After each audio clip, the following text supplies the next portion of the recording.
Hold on to your seats, everyone. This is the kind of news that shakes the world. Just moments ago, the Vatican dropped a bombshell that's sending shockwaves across the globe. Pope Francis, the beloved leader of the Catholic Church, has passed away at the age of 88. This is a moment that will be etched in history, and we've got every detail you need to know about this monumental loss straight from the Vatican itself. From his inspiring life to the sudden end of his papacy, stick with us as we unpack this breaking story. Hit that subscribe button and let's dive in. Welcome back to Focal Point, where we bring you the news that matters most. Today we're covering the heartbreaking announcement that Pope Francis, the first Latin American pope and a global symbol of compassion, has died. The news broke just minutes ago, confirmed by a statement from the Vatican via the AFP news agency. Cardinal Farrell, a key figure in the Vatican, delivered the somber message. And we're going to walk you through every detail, from the official statement to the legacy of a man who changed the Catholic Church forever. Let's start with the official word from the Vatican. In a statement released this morning, Cardinal Farrell announced the passing of Pope Francis with these poignant words. "Dearest brothers and sisters, with deep sorrow, I must announce the death of our Holy Father Francis at 7:35 this morning. The Bishop of Rome, Francis, returned to the house of the Father. His entire life was dedicated to the service of the Lord and His Church. He taught us to live the values of the gospel with fidelity, courage, and universal love, especially in favor of the poorest and most marginalized." The statement goes on to express gratitude for his life, saying, "With immense gratitude for his example as a true disciple of the Lord Jesus, we commend the soul of Pope Francis to the infinite merciful love of the one and true God." Those words capture the essence of a man who dedicated his life to serving others, but they also mark the end of an era. Pope Francis was 88 years old, and his health had been a topic of global concern in recent weeks. Let's take a closer look at what led to this moment. If you've been following the news, you know that Pope Francis had been battling serious health issues. He was hospitalized for an extended period with double pneumonia, a condition that required oxygen support and intensive medical care. At 88, this was no small challenge, and the world held its breath as updates trickled out from the Vatican. Despite the severity of his condition, there were signs of hope.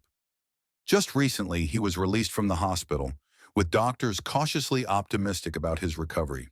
The Vatican emphasized that he would return to light duties, a sign that he was determined to continue his work despite his fragile health. In fact, just yesterday, during the Easter celebrations in Vatican City, Pope Francis made an appearance that lifted spirits around the world. He didn't deliver his sermon himself. He wrote it, but someone else read it. But he was there, riding through St. Peter's Square in the Pope-mobile, waving to the crowds and greeting the faithful.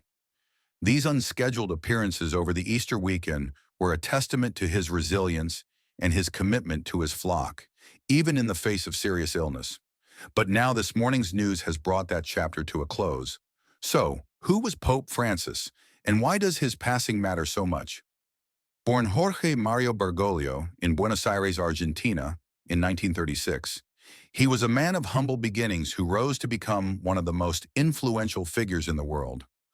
Ordained as a priest in 1969, he later became the provincial of the Jesuits in Argentina in 1973.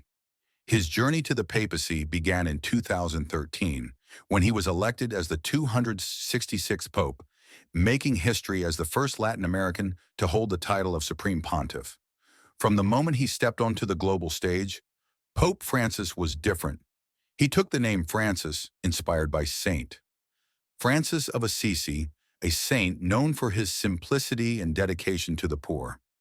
True to that inspiration, Pope Francis saw himself as one of the people. He famously said, "My people are poor, and I am one of them," a statement that defined his approach to leadership. Throughout his papacy, he championed the marginalized, calling for compassion and justice for the poorest and most vulnerable among us. His leadership wasn't without controversy, though. Pope Francis was known for shaking things up in the Catholic Church. He pushed for reforms, emphasized environmental stewardship with his encyclical Laudato Si, and open dialogues on topics like climate change, migration, and inclusivity.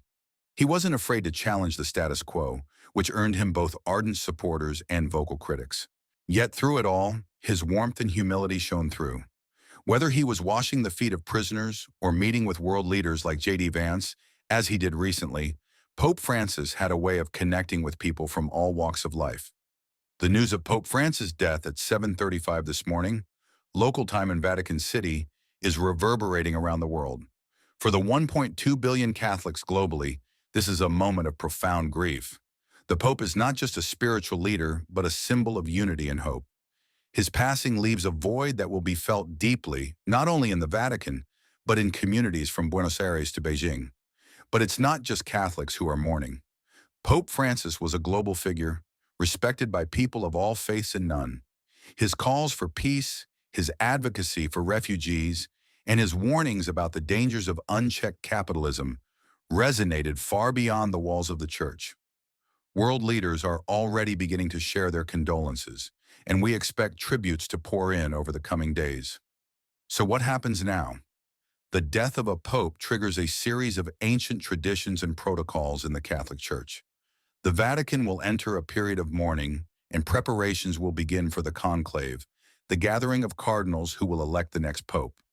This process is steeped in centuries of tradition, from the sealing of the papal apartments to the famous white smoke that signals the election of a new pontiff.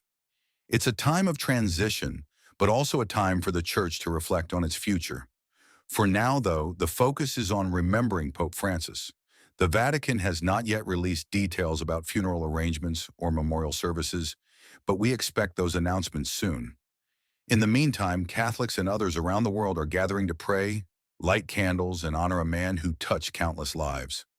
As we process this news, it's hard not to feel the weight of this moment. Pope Francis was more than a religious leader. He was a voice for the voiceless, a beacon of hope in turbulent times. His life reminds us of the power of compassion, the importance of standing up for what's right, and the beauty of living with humility. Here at Focal Point, we're committed to keeping you updated as this story develops, so make sure you're subscribed and have notifications turned on. We also want to hear from you.